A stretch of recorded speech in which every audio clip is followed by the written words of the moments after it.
¿Qué tal? ¿Cómo están amigos y amigas de esta comunidad? De verdad que para su servidor siempre es un honor y un gustazo recibir a mi admiradísimo Francisco Cruz en este espacio para platicar de los diversos pormenores que se han venido gestando en las últimas horas, en las últimas semanas. Mi querido Paco, ¿cómo estás?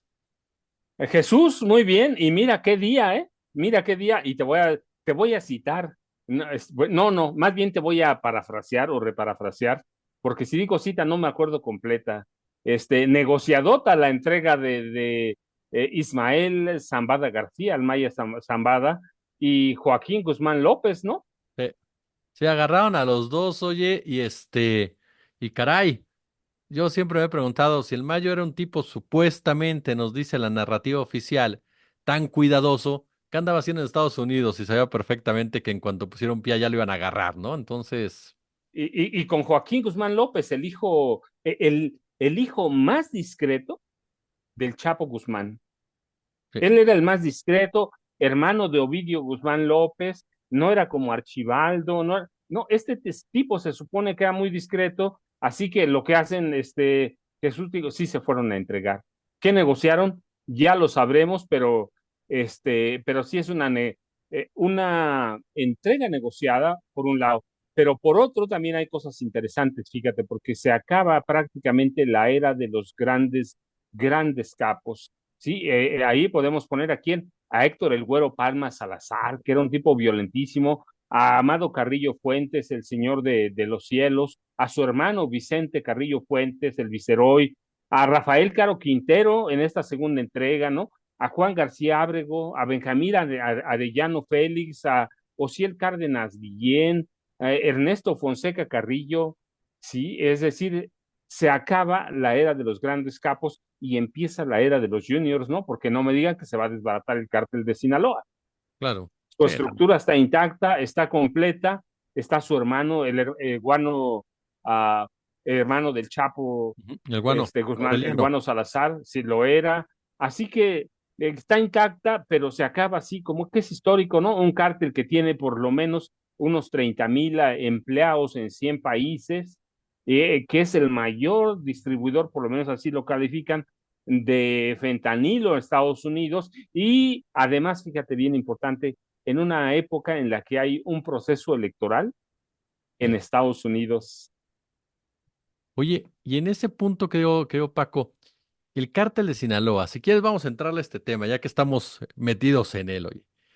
El cártel de Sinaloa y sus relaciones políticas. Es decir, un cártel que tú lo sabes, se empodera en la época panista, en realidad, aunque ya estaba, como bien dices, en la historia, ¿no? Con el Güero Palma, con el Cochiloco, con el Texas, con todo este grupo que ya estaba ahí disputando un lugar a los Arellano Félix, a Amado Carrillo, bueno, por supuesto, lo que era el grupo de Guadalajara se empodera ya con Fox y con Calderón a raíz de la fuga del Chapo Guzmán. O sea, esta relación del panismo con el cártel de Sinaloa, oye. ¿Te acuerdas que en la campaña de Felipe Calderón había narcomantas en las que se denunciaba que el Chapo Guzmán, discúlpame, que Ismael El Mayo Zambada negociaba y le entregaba apoyos directos a Felipe Calderón Hinojosa? Ujú. Sí, es una época en la que se acusa o se denuncian vínculos de Felipe Calderón Hinojosa, y con el PAN, con el Mayo Zambada, es decir, es muy significativo, pero además este, representa todo lo que el panismo no quiere o no quiere que se sepa. García Luna, todo eso, así que sí, eso yo digo, aunque la narrativa en las redes, en los medios, va a ser para golpear, por ejemplo, a López Obrador, la realidad es una. Es un grupo que se empoderó, el del Mayo Zambada como tal, con la llegada del panismo, con la entronización de Genaro García Luna, y empieza un crecimiento. De hecho, yo, por ejemplo, documento que en su momento en el gobierno de Felipe Calderón, eh, Felipe y Genaro García Luna deciden crear un cártel con, por ejemplo, personajes de los Queenies que venían de Colima, de Guadalajara, y deciden crear el cártel Jalisco Nueva Generación. También crearon la familia michoacana con otros motivos, pero crean un cártel para rivalizar con el Sinaloa. Ellos controlan al de Sinaloa, Felipe y Genaro, crean al Jalisco Nueva Generación para que no hubiera solo un cártel dominante. Y ellos, Felipe y Genaro García Luna, propician una carrera armamentista entre los dos cárteles, de tal forma que hoy entre los dos podemos documentar, tienen lanzamisiles, eh, rifles de asalto, fusiles matapolicías que atraviesan eh, autos blindados nivel 5, sí, tienen todo gracias a Felipe Calderón, gracias a Genaro García Luna, gracias a ese tráfico que llamaban controlado y al tráfico no controlado de armas, pero que propician Felipe Calderón y Genaro García Luna. Así que es un cártel que es poderoso a partir, como lo conocemos hoy, a partir de Vicente Fox Quesada, a partir de Felipe Calderón Hinojosa, y ya cuando se va Felipe, pues ya tienen un impulso propio. Pero vamos a ver, Jesús, en la narrativa, vamos a ver dos grupos disputándose eso. Algunos te van a decir, no, pues es el que tiene que temer es el presidente saliente Andrés Manuel López Obrador, pero cuando analizamos la historia, la realidad es que vemos que Felipe Calderón debe estar ahora mismo temblando de miedo, ¿eh? Si fue una entrega pactada, como dices tú, como digo yo también, si fue una entrega pactada, ya había por lo menos algunos años en los que había señales de que Ismael El Mayo Zambada colaboraba con la DEA. Así que si fue pactada, imagínate, conoce todas las estructuras del narcopanismo.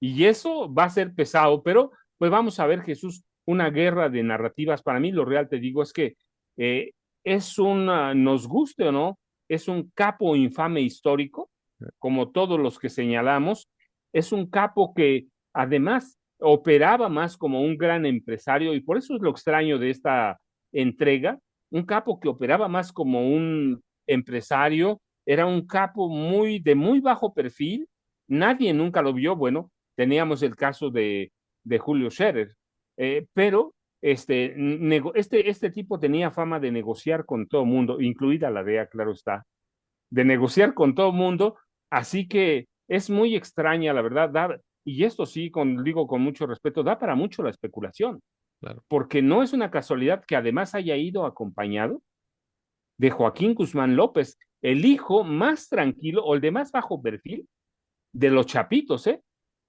Así que hay muchos elementos, Jesús, pero, y te digo yo, tenemos las elecciones en Estados Unidos. Trump está pidiendo, advirtiendo que puede bombardear una vez, si gana la elección, que puede bombardear, que puede declarar los objetivos terroristas.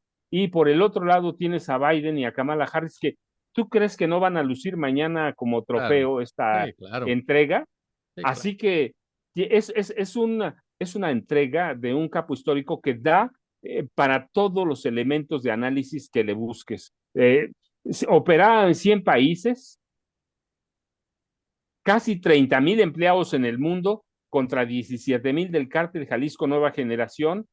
Y la otra pregunta, ¿qué va a pasar con el cártel de Sinaloa? Nada, nada, nada. ¿Por qué? Pues siempre lo hemos dicho, seguramente va a haber algún reacomodo, pero si fue pactada como parece, pues entonces todo el mundo va a estar tranquilo, Jesús. Así que Sí, da claro. para mucho, pero finalmente es el Mayo Zambada, el último de los grandes, de los capos históricos, Jesús.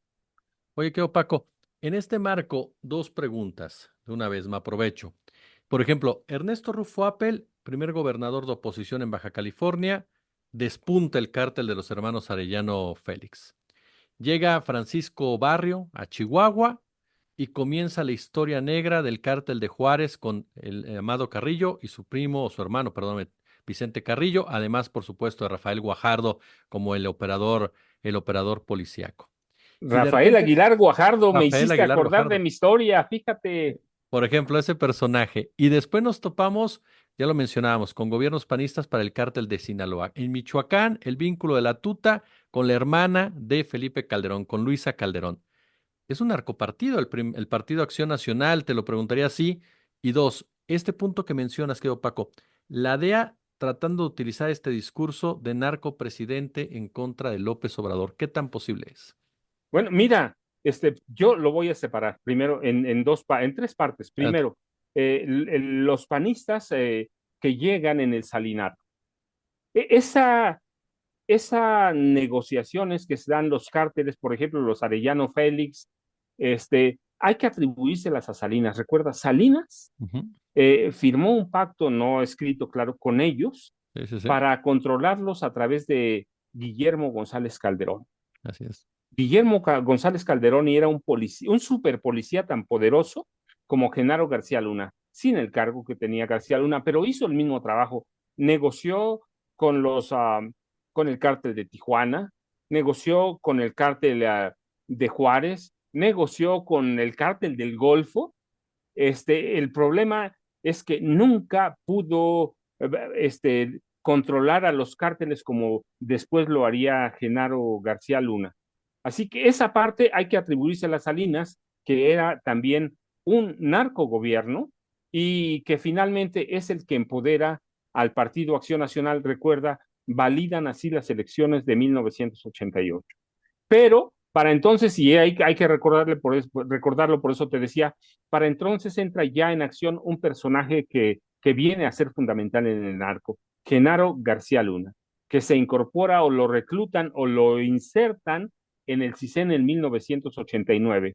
Y a partir de entonces, con un grupo de padrinos que era muy poderoso, que todos habían sido en su momento agentes especiales o comandantes del servicio secreto, de lo que fue el Servicio Secreto en México, que desapareció en 73, pero los comandantes y sus grupos sobrevivían. ¿A dónde? En la PGR, en la Policía Judicial del Distrito Federal. Ellos llevan a Genaro García Luna y le muestran lo que es el negocio del crimen organizado. Y se empieza a desarrollar y luego cuando llega Ernesto Cedillo, le da la tarea de formar, de combatir y formar grupos de secuestradores de alto impacto. Y llega Fox y prácticamente este tipo ya conoce la operación, la forma de trabajar de los cárteles de la droga. Le crean la Agencia Federal de Investigaciones y le dejan todo el trabajo del narcotráfico y el panismo se hace un narcopartido. Les puede gustar o no, tienen razón cuando dicen es que no era del PAN. No, pero siempre trabajó con el PAN, aunque hasta 2000 trabajó para el PRI, hay que decirlo, pero su papel era ese, controlar a grupos del crimen organizado. Y a partir del gobierno panista de Fox, empieza a controlar eso. Y cuando llega Felipe Calderón Hinojosa, prácticamente le cede el control, claro, en complicidad de todo el crimen organizado y despunta el cártel de Sinaloa, el cártel Jalisco Nueva Generación, crean a la familia michoacana y tenemos dos cárteles preponderantes. Y yo siempre separo a la familia michoacana porque es una cosa muy curiosa. Mira, lo forman para crear una especie de economías de escala, para la extorsión, el envío de acero ilegal a China, las negociaciones con Luisa María Calderón. Entonces, pero sí, a partir de Salinas, Genaro García Luna aprende y cuando el PAN llega al poder, Genaro García Luna ya tiene todos los hilos de lo que representa el crimen organizado y Fox con Martita primero y luego Calderón le suelta todo el crimen organizado. ¿Y qué hacen? Pues tenemos a dos narcogobiernos, aunque no veamos el de Fox como tal, y luego tenemos el narcogobierno de Calderón, que yo insisto, porque además así lo dije, así lo publico, crean un cártel, un gran cártel, o supercártel, en Los Pinos, con la cabeza Felipe Calderón y Genaro García Luna a la par. Eh, Van a tratar de vendernos una narrativa, sí, otra, pero la realidad es una y la historia ahí está. Los cárteles de la droga a los capos o los controla el PRI o los controla el PAN. No hay de otra. Ahí está la historia, así se comportaron, así los ayudaron. Yo te decía, por ejemplo, antes, cuando en la campaña 2005-2006 había narcomantas que denunciaban el apoyo del Mayo Zambada a Felipe Calderón Hinojosa. ¿Cómo se lo quitan eso? Claro. Sí, totalmente. Oye, este tema que decíamos de la DEA, que Paco, que filtró esta información a ProPublica, a Deutsche Welle, del presunto financiamiento del cártel de Sinaloa a la campaña de Andrés Manuel López Obrador, que tú y yo en otra oportunidad lo platicábamos, quién pudo haber dado esos datos, pues nada más el propio Genaro García Luna. Andrés Manuel termina ya. su gobierno. ¿Qué tanto la DEA puede tratar de construir una narrativa en contra de Andrés Manuel López Obrador como tal? ¿Qué tanto puede tratar de construir una narrativa que busque debilitar a la propia Claudia Sheinbaum, ¿no? Está muy Al inicio. complicado, está muy complicado. Creo que la entrega de hoy de el Mayo Zambada nos debe decir algo, ¿sí? El gobierno de Estados Unidos va a tratar de negociar, quien sea, ¿eh? Quien sea, Donald Trump o Kamala Harris, va a negociar con quién, con Claudia Sheinbaum Pardo. Va a negociar, no es una entrega gratuita. Ahora, que la DEA va a seguir insistiendo, eso es claro, va a mantener su narrativa contra López Obrador, va a filtrar documentos. Mira, por ejemplo, yo escuchaba hace un par de semanas y la semana pasada a Anabel Hernández diciendo que ya no solo era la campaña de 2006, la de 2012 y 2018, que el cártel de Sinaloa había financiado la campaña de López Obrador. Digo, es un despropósito, pero lo van a intentar por un lado, por otro, tienen un problema, que llega a la presidencia una persona muy cercana a Andrés Manuel López Obrador y la DEA va a tratar de negociar porque la DEA es una corporación y yo lo he señalado porque además están todas las evidencias de inteligencia, de espionaje, contraespionaje. Primero van a tratar de negociar con Claudia. ¿Que la van a golpear? Sí. ¿Que le van a construir una narrativa? Ya se la habrían construido en 2024 si hubieran tenido.